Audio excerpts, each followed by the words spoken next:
আসসালামু আলাইকুম, কামরুনস কিচেনে সবাইকে স্বাগত। দেখুন এখানে আমি কচুর শাক নিয়েছি, কচুর ডাঁটা সহ শাক কেটে নিয়েছি। কচুর ডাঁটা খেতে কিন্তু খুবই ভালো লাগে। দেখুন কত সুন্দর, অনেকগুলো বেশ কেটে নিয়েছি। এগুলো রান্না করে তো একদম একটু হয়ে যাবে, দেখে মনে হচ্ছে অনেকটা, কিন্তু রান্না করার পরে এগুলো একদম কমে যায়। তো প্রথমে কচুর শাকগুলোকে আমি ডাঁটাগুলোকে ছিলে কেটে নেব। ডাঁটার এই খোসাগুলো খুব সুন্দরভাবে উঠে যায়, এগুলোকে আমি ছিলে কেটে নেব। এখানে আমি শাকগুলো খুব সুন্দরভাবে কেটে ধুয়ে কড়াইয়ে বসিয়ে দিয়েছি। এবার কড়াইয়ে দিয়ে দেব মরিচ।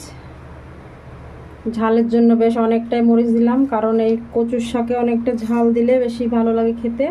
যে কোনো শাকেই যাই হোক ঝাল লাগে বেশি, ঝাল না হলে খেতে কিন্তু ভালো লাগে না। আর দিয়ে দেবো একটু স্বাদ মতো লবণ। ব্যাস এটুকু দিয়ে এবার ঢাকা দিয়ে সেদ্ধ করে নেবো ভালো করে।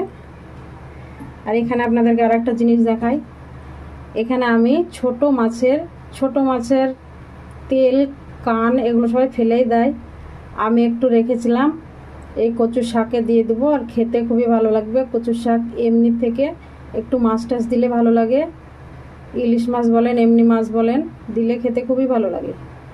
তাই আমি এইটুকু রেখেছিলাম, এইটুকু দিয়ে দেবো, তবে এখন না, শেষে।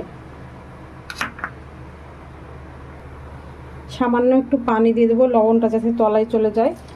খুব বেশি পানি লাগবে না, একটু দিলেই হবে। কচুর শাক থেকে অনেকটাই পানি বেরোবে। এবার আমি ঢাকা দিয়ে খুব ভালো করে সেদ্ধ করে নিব। কড়াইয়ের ঢাকনাটা তুলে দেখে নিব কেমন হয়েছে। দেখুন শাকটা একদম নেতিয়ে গেছে। ভালো করে নাড়া দিয়ে নেব, শাকটাকে ভালোভাবে সেদ্ধ করে নিতে হবে। কচুর শাক সেদ্ধ হতে বেশি সময় লাগে না। দেখুন কতটুকু হয়ে গেছে, একদম একটু।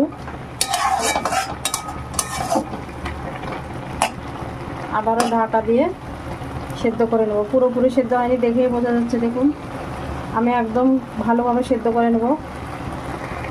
এখানে মাছের তেলে আমি একটু সামান্য একটু দিয়ে দেবো লবণ। লবণ তো শাক সেদ্ধ হওয়ার সময় দিলাম, সামান্য একটু লবণ। আর এখানে সামান্য আদা জিরে বাটা দিয়ে দিলাম, খুবই সামান্য দিয়েছি। আর হলুদ দিব না, শাকে আমি হলুদ দিই না, তাই এখানে হলুদ দিব না।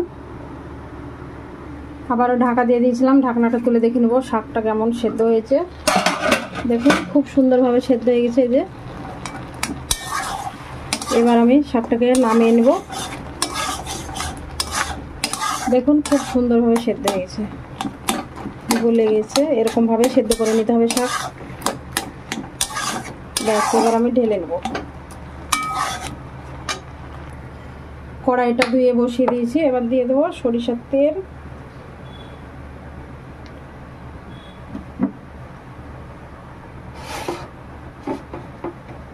দিয়ে দিলাম থেতো করে রাখা গোটা একটা রসুন। শাকে রসুন দিলে খেতে খুবই ভালো লাগে, তাই আমি একটা রসুন থেতো করে দিয়ে দিয়েছি। এতে এমন বেশি মশলা কিছুই লাগে না, শাক একদম সাধারণভাবে রান্না হয়ে যায়। দিয়ে দেবো পেঁয়াজ কুচি। এবার পেঁয়াজ আর রসুনটাকে বাদামি করে ভেজে নেব। এখানে হালকা বাদামি হয়ে গেছে, দেখুন খুব সুন্দর হালকা বাদামি হয়ে গেছে। এবার আমি মাছের তেলটা দিয়ে দেব। মাছের তেলটাকে একটু ভালো করে ভেজে নিতে হবে।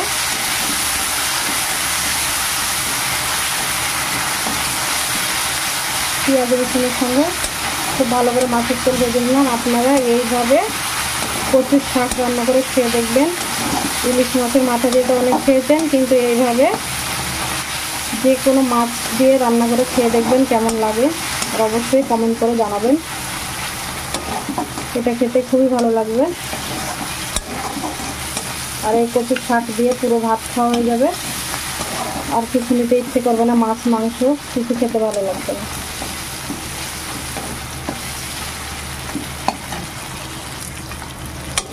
খুব সুন্দরভাবে মাছের তেল ভাজা হয়ে গেছে দেখুন। এবার আমি শাকটাকে ঢেলে দেবো।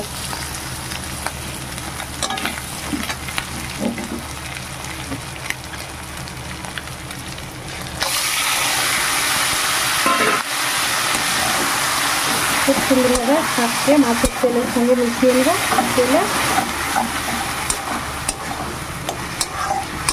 লবণটা হয়েছে কিনা চেক করে নিতে হবে।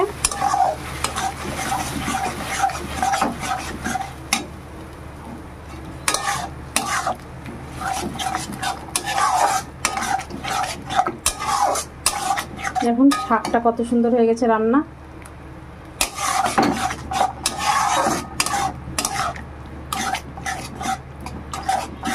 খুব ভালো করে মিশিয়ে নিতে হবে।